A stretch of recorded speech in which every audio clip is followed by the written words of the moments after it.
لسر في مجاري وغازنده وقلين بيك هاتان بتايبتي بيك هاتا تركمان جهجا أيضا معروف وزير هرمي بكاروبارين بيك هاتان دبرسم الاستوديو ميفاني ميا جناب وزير زور بخيرات زور سپاس أنا كان سرتان جاري قلو غازنده هوا سكالايت هوا سرچنه على بيشكي زور سپاس أنا كان ك بوني نتوكانو بوني بيكاتي آينو آين زانكان خوي لخوي دوا بابتي زور جرينجا كأما تأثيراتي باش أبيتو كاريجري باش أبيتو وبيسكرني بيكوجياني بيكاتكانو نتوكان ليستادا بداخوا كديارة ياساي هالبجاردن كديارة سكالا كلسر ياساي هالبجاردني برلماني كردستان لأنه أم ياسايش ده كباسي كوتا أكريتو ديارة هندك تابينيو ويا كاقتراح وبيش نياري شيء تابد با كوتا كان لنا أم ياساي هذا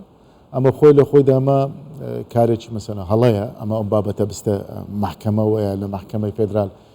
سكايلا لسر بكريتو لبروي وجودي كوتا جرينجا لهالي من كردستان كانوا نرايتي بكاتكان أكاتو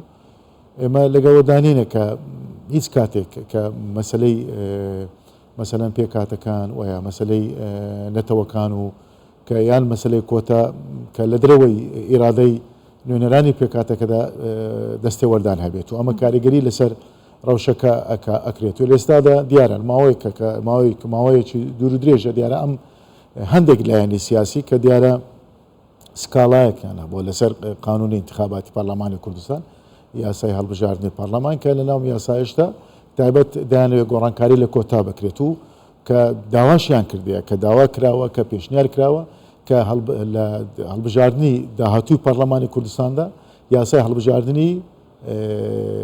برلماني كردستان نوتدو داوایان کردو که بو یاسای ام هەڵبژاردنە بکرێت ئەو کاتش ئەو یاسای ئەو کات بەتەنیا 5 کۆتای ئاشووری هەبوو برای کریستیانەکانە بە کوردان سریان ئاشووری کۆتای تورکمان نەبوو ئەگەر هاتەوە یاسایە بەو شێوازی قبول کە ئەو کات کە نەعەدالەتێک بەرامبەر نەتەوەی تورکمان ئەکرێت و کە نەتەوەی تورکمان نەتەوەیکی گرنگە لەسەر ئاستی عێراق و لەسەر ئاستی هەرێمی کوردستان بە جۆرە دەستوری عێراقیش کە سێم نەتەوەی لە عێراق و دووەم نەتەوەی شێ لە هەرێمی کوردستان كامش كاريجري لسروشي بيك وجيانو نتوكان دبيت والاستاد اما ك بيدارجي واكين كبيشتش كتاكيد ما كدورتو كيما لقودان كدبيت كشيء سياسي هي راسك كشيء سياسي بلام نابت ككوتا كان بخيرنا وكشيء سياسي باشا كينا اولانين كد خازن كاربياسا صلاح زرنا صدر طدوان بكن وهين تشد خاص يعني أما ديارة بيشتر كفراكسيوني يكيتي كديارة بو سكالايان هبو لسر ياساي هالبجاردن لسر ياساي لناو ياساي هالبجاردنيش كداوایان كردوا كبياساي هالبجاردني نو تدو برلمان كردستان وكات أم ياسايا بو هالبجاردني داهاتو دا بكار تطبيق بكريتو لعني كاتش ده دوا كراوة كفي تبينيش أنا ويا ملاحظة أنا ويا بيشنيار أنا هيك ككوتا دابج بيتو بسر ناوسكان ده أما أنا كمانا ريد جوازن ريد جواز شتى زور طبيعي وأسايا بلام كبابته كتايبته بروشي بيكاتا كان بيوزناك بدريته محكمة أما بيوزي بونا كدوش كهر جورانكاريك وهر بابتك كتابتها بروشي بيكاتكان ويا بكوتاكان بيست باستشاره وبراويش من بابتهم برديه محكمه فيدرال يعني امانه بيشتر كايستا دياره ولا انا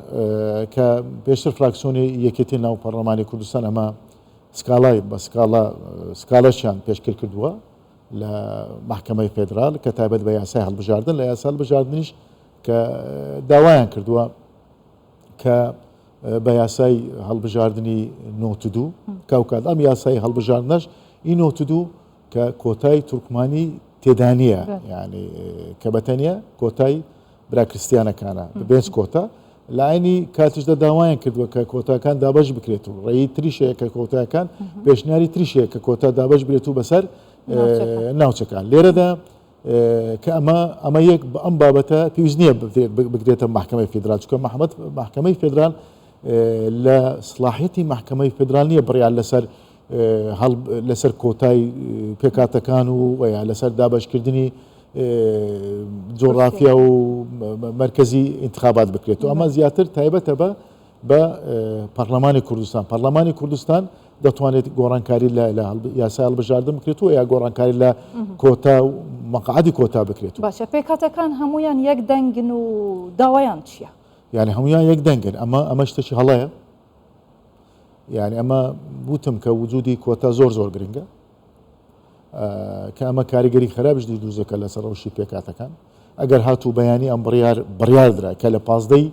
ینی ڕۆژی یەکشەممە کۆمنەوەی محکمەی فیدرالە چەندەها جار کە دواخرایە ئەم دانیشتنی محکمە تایبەت بە کۆتا و تایبەت بە یاسای هەڵبژاردن. ئەگەر هاتوو بڕیاری لەسەر درا، بڕیار لەسەر یاسای هەڵبژاردن 92 درا کە بۆ یاسای هەڵبژاردننی داهاتوو بکرێتن ئەو کات کە تورکمان بێبەش دەبێت و لە بەشداری دەکەن. یعنی ئەمە دەستێوەردانە لە کاروباری پێکاتەکان. ئەگەر ئەو کات کە ئەو بڕیارە بدرێت و ئێمە ناتوانین بەشدار بین یان ناتوانین بەشدار بین لەوانەیە مقاتعی هەڵبژاردن بکرێت و مقاتعی ئەمەلی سیاسیش بکرێت و چکە ئەمانە دەستێوەردانە لە کاروباری تورکمان و لە کاروباری پێکاتەکانش. ئێمە تەڕەف نینە لە ناو کێشە سیاسیەکان. ئێمە دەمانوێت لە هەموو کات زیاترش ئێمە دەمانوێت ببینە فاکتەرێکی باش بۆ چارەسەرگرتنی گرفتەکان لە نێوان لایەنە سیاسەکان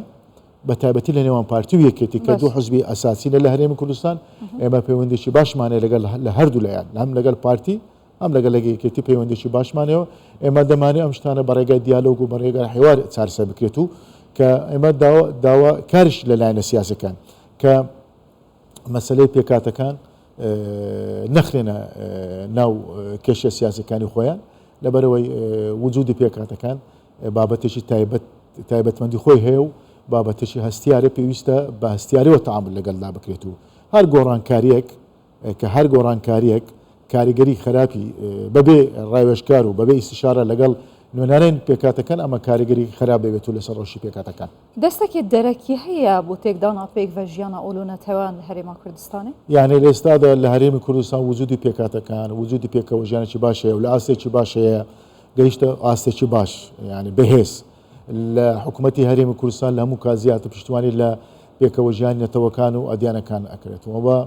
خەتەواتێکی زۆر باشە و گەیشتە مەرحەلێکی باش. پێویستە بۆ دەکات کە نەتەوەکان و نەتەوەی جۆرەکان و نەتەوە جیاوازەکان و ئەدیانە جیاوازەکان زیاتر بەشدار بن لە پڕۆسی سیاسی و لە بڕیارە سیاسەکان. ئەمە هیچ کاتێک پێکاتەکان نەتەوەکان مەترسینە لەسەر ڕەوشی هەرێمی کوردستان. هەرێمی کوردستانیش مەترسینی لەسەر پێکاتەکان تاوکەری یەکترینە. یعنی هەرێمی کوردستان حکومەتی هەرێمی کوردستان لە هەموو کات زیاتریش کە پاڵپشتی نەتەوەکان بووە و پاڵپشتی پێکاتەکان بووە. لێرەدا لە هەڵبژاردننی داهاتوو کە لە 25 شوباتی 2024 ئێمە وەکو پێکاتەکان لەگەڵدانی لە کاتی خۆیدا هەڵبژاردن بکرێت و بەبێ هیچ دەستێوەردان و مداخەلەکردنی لە کاروباری پێکاتەکان کۆتاکان بە ئێرادی خۆیان بەشدار بن لە پرۆسی هەڵبژاردن لاینی کاتیشدا نوێنەرایەتی ڕاستەقینەی خۆیان بکەن لە پەرلەمانی کوردستاندا. ئەو مافی پێکاتەیان هەیژ ممارەسەکردنا بژن سیاسەتێ دابوونەریتێن خۆ جێبەجێکردنا عەرف و عادەتێن خۆ لە هەرێما کوردستانی بە هەمان ڕەنگی لە عێراق هەیە؟ یعنی لە ئێستا دەمە پێشترشەوە تاکیدمان کردووە کە ئەو تەعاویشەوە پێکەوە ژیانەکە لە هەرێمی کوردستان هەیە و کە جێگای تەقدیرە جێگای شانازی هەموو لایەنەکە کە حکوومەتی هەرێم ڕۆڵێکی باشەیە و خەڵکی هەرێم یەکتری تەقبول دەکەن کولتوری یەکتری تەقبولکردن هەیە لە نێوان هاوڵاتیان. ئەمە شتێکی باشە و گەیشتە مەرحەلێکی زۆر باش بۆی پێویستە زیاتر پاڵپشت بین بۆی زیاتر دەعم بکرێت و بەرەو پێش بڕوات و بۆی زیاتر بەشدار بن لە پرۆسەی سیاسی و لە بڕیارە سیاسەکان. لە ئێستادا کە ئەو ڕەوشەی لە هەرێمی کوردستان هەیە و زۆر باشترە و لە هەموو ڕوەکەوە کە ئەگەر مقایسە بکەین لەگەڵ بەغدادا لە ئێستادا بەداخەوە لە بەغداویە لەسەر ئاستی عێراق و کە نوێنەرایەتی پێکاتەکان وجودیان نییە لە حکوومەتی عێراقدا. ئەمەش نەعەدالەتیە بەرامبەر پێکهاتەکان دەکرێت و بە تایبەتی بەرامبەر نەتەوەی تورکمان کە نەتەوەیکی ئەسیلە و نەتەوەیکی گرینگە لە عێراق و لە هەرێمی کوردستان لە هەموو کات زیاتریش کە پاڵپوش بووە لە دموکراسی و پاڵپوش بووە لە پێکەوە ژیان نەتەوەکان کە مافەکانی بەڕێگای دیالۆگ و بەڕێگای حیوار داوای کردووە و بۆیە پێویستە نەتەوەی تورکمان بەشداربی لە پرۆسی سیاسی لە عێراق و لە هەمان کاتیشدا کە دەبێت بەشدار بێت و لە سەرۆکایەتی کۆمار و لە ئەنجومەنی وەزیران و لە سەرۆکایەتی پەرلەمان و لە هەمان شتیش کە لێستادا لە هەرێمی کوردستان کە وتم کە تەعایشێک و پێکەوە ژیانێک باشەیە و پێویستە نوێنەرانی پێکهاتەکانیش لە داهاتوو حکومەتی داهاتووی هەرێمدا باش هەڵبژاردن دەبێت نوێنەرانی تورکمان بەشدار بن لە دەستەی سەرۆکایەتی هەرێم و لە دەستەی سەرۆکایەتی پەرلەمان. گەلێک سپاس هێژە ئایدن معروف وەزیرێ پێکهاتەیان دە حکوومەتە هەرێما کوردستانی. گەلێک سپاس جەنابێ وەزیر بخێر هاتن.